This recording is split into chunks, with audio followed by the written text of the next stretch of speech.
गति 100 शब्द प्रति मिनट। डिक्टेशन शुरू होगा 5 सेकेंड बाद। Ready, start. एक भारतीय कंपनी का बनाया कफ सिरप पीने से उज़्बेकिस्तान में 18 बच्चों की मौत की खबर वाकई चिंताजनक है।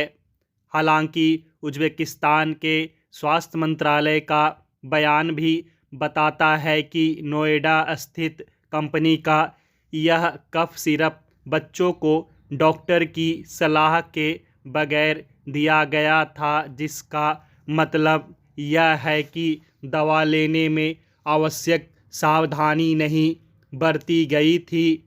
दवा की मात्रा भी निर्धारित सीमा से ज़्यादा दे दी गई थी, लेकिन इसके बावजूद कफ सिरप पीने से एक ही इलाके में 21 बच्चों की हालत बिगड़ जाना और उनमें से 18 बच्चों की अस्पताल में इलाज के दौरान मौत हो जाना मामूली बात नहीं है। अपने तय भारत सरकार ने भी इसे गंभीरता से लिया है। Central drugs standard control organization CDSCO और Uttar Pradesh drugs controlling and licensing authority संयुक्त रूप से इसकी जांच कर रहे हैं। जांच पूरी होने तक के लिए कंपनी में उत्पादन पर भी रोक लगा दी गई है। ध्यान रहे, 3 महीने के अंदर यह दूसरा ऐसा मामला है जिसमें किसी भारतीय कंपनी की दवाओं को लेकर अंतर्राष्ट्रीय स्तर पर विवाद खड़ा हुआ है।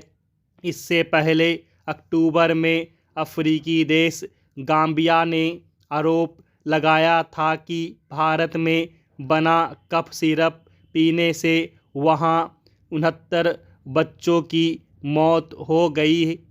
हालांकि उस मामले में भारत सरकार ने जो कमेटी बनाई थी उसने पूरी जांच पड़ताल के बाद दवा को क्लीन चिट दी थी, लेकिन उसी मामले में वर्ल्ड हेल्थ ऑर्गेनाइजेशन ने दवा के अवयवों के अनुपात पर सवाल उठाया था। जाहिर है, ऐसे मामलों में विशेषज्ञों के बीच भी अक्सर मतभेद हो जाते हैं और किसी एक सर्वमान्य निष्कर्ष पर पहुंचना हमेशा संभव नहीं होता। लेकिन इसमें दो राय नहीं है कि चाहे किसी नतीजे पर पहुंचे या न पहुंचे, ऐसी बहसें संबंधित ब्रांड की साख को नुकसान पहुंचा ही देती हैं। फार्मा इंडस्ट्री में भारत की साख बहुत अच्छी है। भारतीय फार्मास्यूटिकल इंडस्ट्री मात्रा के हिसाब से दुनिया में तीसरे नंबर पर आती है। दुनिया भर में दवाओं के कुल निर्यात का 20% भारत से होता है। इतना ही नहीं, जेनेरिक दवाओं का सबसे बड़ा प्रोवाइडर है भारत। जाहिर है, हम किसी तरह का रिस्क लेने की स्थिति में नहीं है। कंपनी का क्या स्पष्टीकरण है, हमारी कंपनी अपनी जांच क्या कहती है और अंतिम तौर पर क्या सही है, इससे बहुत ज़्यादा फर्क नहीं पड़ता। अगर ऐसे विवाद होंगे तो दवा कारोबार में भारत का नाम बिगड़ेगा। इसलिए मामले की बारीकियां अपनी जगह हैं, वे भी महत्वपूर्ण हैं, लेकिन फ़िलहाल सरकार को यह देखना होगा कि आखिर इस तरह की घटनाएं क्यों हो रही हैं। उसे हर हाल में भारतीय दवा उद्योग की साख बरकरार रखनी होगी।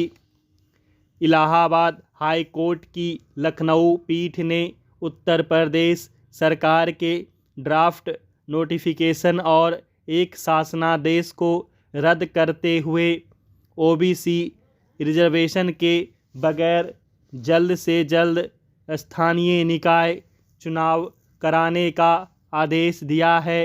संविधान में SC/ST और महिलाओं के आरक्षण के लिए स्पष्ट प्रावधान हैं, लेकिन OBC आरक्षण पर कई कानूनी पेच और विवाद हैं। हाई कोर्ट के अनुसार यूपी सरकार सुप्रीम कोर्ट के बताए ट्रिपल टेस्ट फार्मूले पर अमल करने में विफल रही है। संविधान के अनुच्छेद 141 के तहत सुप्रीम कोर्ट के फैसले राज्य सरकार पर बाध्यकारी हैं। एक और बाध्यता यह है कि संविधान के अनुच्छेद 243 के अनुसार 5 साल का टर्म खत्म होने से पहले चुनाव कराना जरूरी है। इन सब के बीच यूपी सरकार हाई कोर्ट के फैसले के खिलाफ सुप्रीम कोर्ट पहुंच गई है। उसे उम्मीद तो पूरी है, लेकिन देखना होगा कि शीर्ष अदालत का इस पर क्या रुख होता है। संविधान में 73वें और 74वें संशोधन से 1993 में गांवों और शहरों में पंचायती राज की शुरुआत हुई।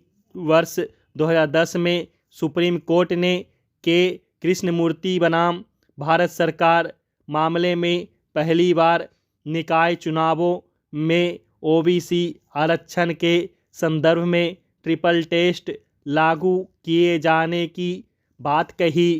2021 में शीर्ष अदालत ने विकास किशन लाल गवली बनाम महाराष्ट्र मामले के फैसले में ट्रिपल टेस्ट के 3 मापदंड बताए, जो इस तरह है।